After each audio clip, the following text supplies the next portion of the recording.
Hi, welcome to my channel. My name is Sarah and I have type 1 diabetes.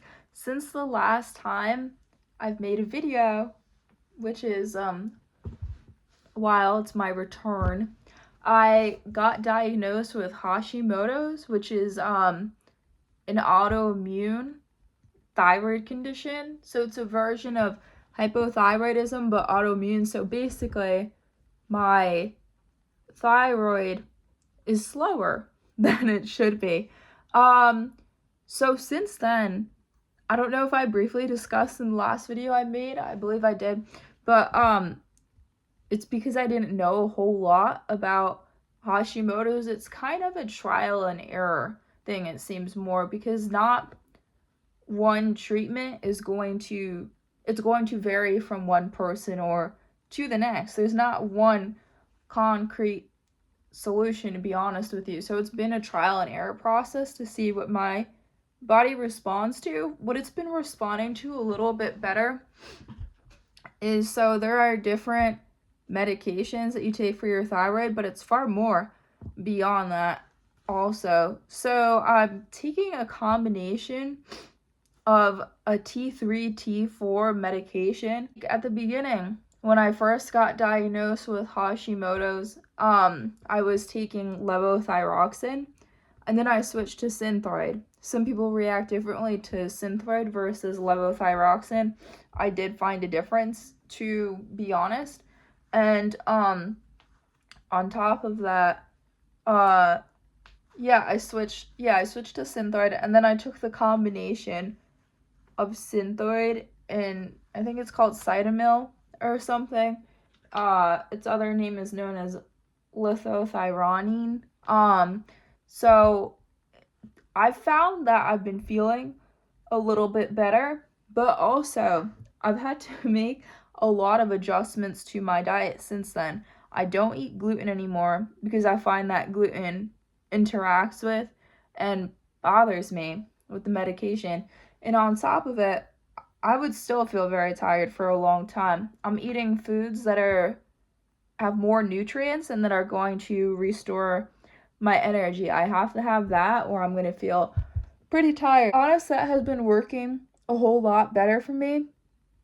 For myself, I've been treating it as a gut thing, to be honest. So I've been having some kefir. I've been making sure to take my vitamins. I have the multivitamin and the vitamin K and D combination. This is for me.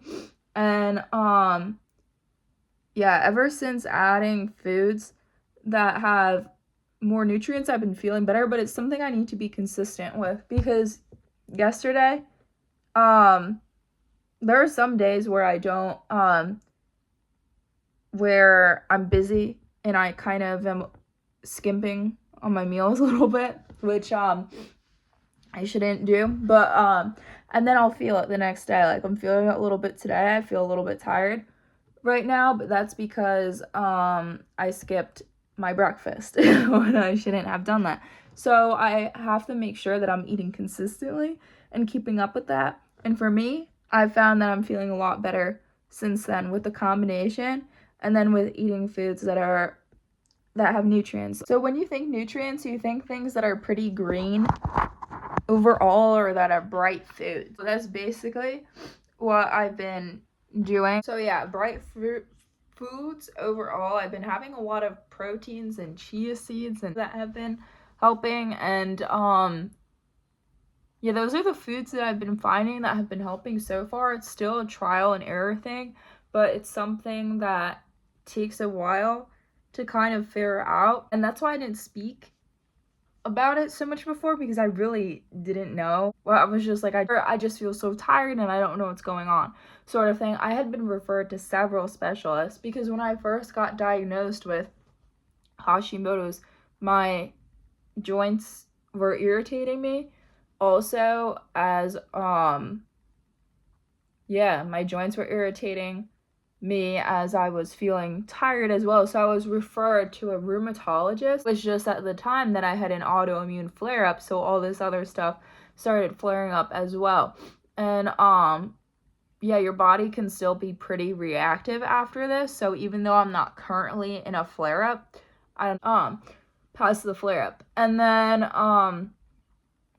yeah, so there was that. Also around the same time, I ended up having other things that were happening as well, like other dry skin areas in odd places, which I won't get into, but yeah, it was like I almost considered going to the emergency room at some point, and I don't know if that was related. They say that it's not, but all this stuff started happening at the same time as my thyroid issue that I had. And then also too, yeah, I was referred to a sleep specialist at some point because they were like, "Oh my god, you're so tired. Have you ever considered having narcolepsy?" Maybe. And I'm like, "Narcolepsy?" Because you would think in order to have narcolepsy, you're just falling asleep randomly places, which wasn't happening to me, but they were like, if you're feeling so tired, you could still have it. People wouldn't think that young to have it, but why don't you look into that? So I saw a sleep specialist. I still have an appointment with them, to be honest, so I don't know. But I've just noticed with the change in my diet that it seems to be helping. And then they just wanted to check for underlying things, so there were a lot of doctors involved at the time. And since then also, so that's on having Hashimoto's and type 1 diabetes. Once you have one autoimmune condition, you're more likely to have another. And to be honest with you, I had suspected that I had a thyroid thing since I was 16. I was kind of brushed off, which is why I've learned through the years having type 1 diabetes, you have to be your own advocate in healthcare. Because I had this kind of spike then, it went away. I had a spike 10 years later, and I was like, and I did ask, I was like, can we do a test specifically to rule out the autoimmune? Because at first I thought it was just hypothyroidism. But then I went in for an ultrasound and they were like, yeah, it's Hashimoto's instead. So I pushed for further testing, and that's what they had determined that it was, because again, my whole body was being attacked, which strengthened the case for it being autoimmune and feeling like that. So, yeah, that's having Hashimoto's. And since last year too, I discussed, this is just another update, that I had an earlobe procedure because my earlobe split. There's been a lot. So my earlobe did split, and I had to get a procedure on that. I had to wait a year to get my ear re-pierced. Luckily, I was able to get my ear re-pierced at the doctor that did my earlobe surgery, the surgeon. So she did pierce my ear. They like went in there with a big like metal thing anyway, like if anybody is queasy. And yeah, so they basically did it. They were able to put some numbing stuff, which you can't do if you just go in and regularly get your ears pierced. And out of everyone, I of course wanted them to do it because I didn't want to go to some place and have them mess it up, not being aware of what happened to my earlobe specifically.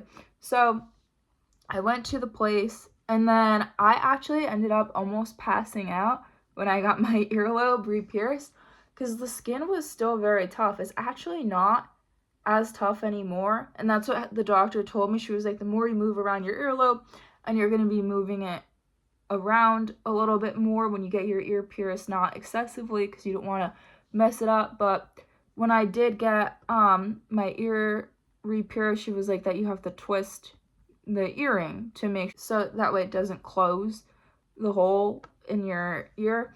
Yeah, so I almost passed out because yeah, the skin was harder anyway, and then I was good after. I don't like normally pass out, like it's happened like a few times where I almost have, but it's like more when my body is like in shock, like, or something. But so yeah, that happened, I got the earlobe procedure, and you could kind of see how my ear is repierced here. They had to do it below the scar and where the skin wasn't below the scar, like, obviously. And it's a lot better now where the skin isn't as tough, which is good. So but it was like kind of scary because my earring did fall out of my ear a couple of times while I was sleeping, and the hole, I could feel it through the front and not the back, and I was like, oh my god, did it close already? Because it closes like pretty fast, like when you just got it repierced. And that happened twice, so I thought I was going to have to go back in and get it redone, but luckily it was fine. And yeah, I would say it turned out pretty well. So this is, you saw the before, this is after getting your ear repierced. And I just since don't wear, my mom would like beg to differ, but since then I haven't worn, you know, like hoop or like really like big or bigger earrings since then. So these earrings are pretty tiny because I don't want to go through the same thing again. Anyway, yeah. And I also had my diabetes anniversary a couple weeks ago. So my Diaversary. And yeah, my mom, my family and I call it my bravery day instead. She was like, I just like the term better. That's what we always called it, but type 1 in the type 1 diabetes communities call it a Diaversary. So I had that. I've had type 1 diabetes for 18 years, which is pretty crazy to think because 18 years starts to sound serious. Like there are people that are 18 years old. So yeah, and doing pretty well. So, and my A1C is the best that it's ever been. It's always been good, but it's like a new record that I had. So thank you for watching. Please remember to like, subscribe, and share the word. Goodbye.